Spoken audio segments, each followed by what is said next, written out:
And while we return with these visuals coming in of Prime Minister Narendra Modi, who is now departing for the G7 summit. He is headed to Italy, the Prime Minister heading to Italy to attend the annual G7 summit of advanced economies. And those are live visuals coming in as the Prime Minister departs for the 50th G7 summit in Italy. Remember, the Prime Minister's team has been speaking of his participation in the G7 summit this year and has spoken of how this is a chance to follow up on the results of last year's G20 summit as well, which was hosted by India. So there's lots on the agenda, and the Prime Minister now departing for the G7 summit. The venue being Italy.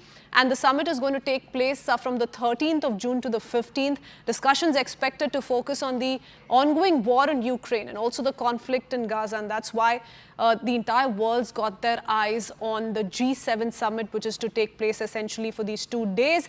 In attendance are several top leaders from across the world: US President Joe Biden, French President Emmanuel Macron, Japanese Prime Minister Kishida, Canadian Prime Minister Justin Trudeau are among some of the prominent faces who will be in attendance. Ukrainian President Zelensky is also scheduled to attend a session regarding the Russian invasion of Ukraine. So that's the kind of presence that we're going to witness in Italy. But keeping up with these visuals, let me quickly go across to my colleague Abhishek Jha joining us with the latest. Abhishek, tell us a little bit about what we can expect the next few hours. It's going to be an action-packed 2 days for the Prime Minister, but if we keep our focus to the next few hours as the Prime Minister departs for the G7 summit, what's lined up for him?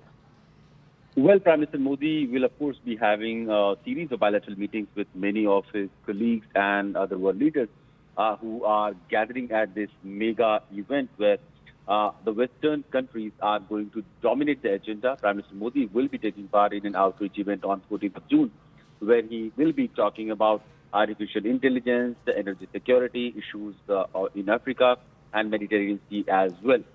Now, the two major important geostrategic events that are playing right now around the world, of course, one is Russia-Ukraine conflict, which is going to dominate the agenda. In fact, there is a plan that the Russian assets, those who have been frozen by European countries and others, their interests may be allowed to be funded for Ukraine's own fight against Russia. Also, the Israel-Hamas war is also going to dominate the agenda. Amidst this, Prime Minister Modi is going to talk about energy security, climate change, and importance will also be given to the multiple bilateral meetings that he's going to hold with world leaders. President Biden and Prime Minister Modi's bilateral meeting is expected tomorrow. He's also going to meet Giorgia Meloni, the Italian Prime Minister.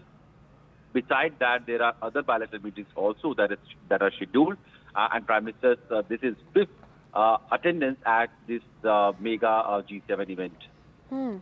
Okay, like I was saying, Abhishek, just a short while ago, apart from engaging with global leaders, you're talking about the host of sidelines, the meetings that are going to take place on the sidelines with other global leaders. But apart from that, following up on G20 outcomes, that's what has been indicated by the MEA, and that's something that India is really keenly watching out for. The Prime Minister's participation in G7 summit also, India says, provides an opportunity to follow up on the G20 summit, which was hosted by India. What are we learning on that front?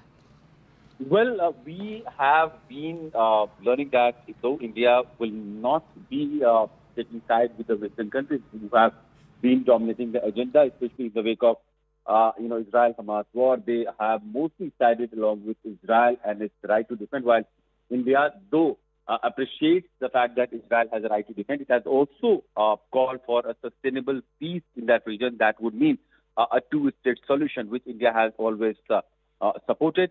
On the Russia-Ukraine war, the world has seen how India has been unfazed and it did not succumb to the pressure by the Western countries to stop buying oil from the Russian side. In fact, in the last 2 years, India has become one of the largest importers of Russian crude oil. And also, ironically, the much of this crude, when it is refined, it is also being supplied to the European side. So, a lot of economic dynamics and the energy security aspect is something that the world will be talking about. Okay. There is also an event just immediately after this G7 event, and that is going to be the Swiss Peace Conference on Russia-Ukraine conflict. So far, India has not announced who is going to take part in that peace conference, though Prime Minister Modi has been invited by Ukrainian President Zelensky to take part Abhishek, in that that just event. makes me wonder. There's always room for surprises when we talk about Prime Minister Narendra Modi. So we'll have to perhaps just wait and watch. But thank you so much for breaking down all the details for us. Those are visuals coming in of the Prime Minister departing for the G7 summit in Italy.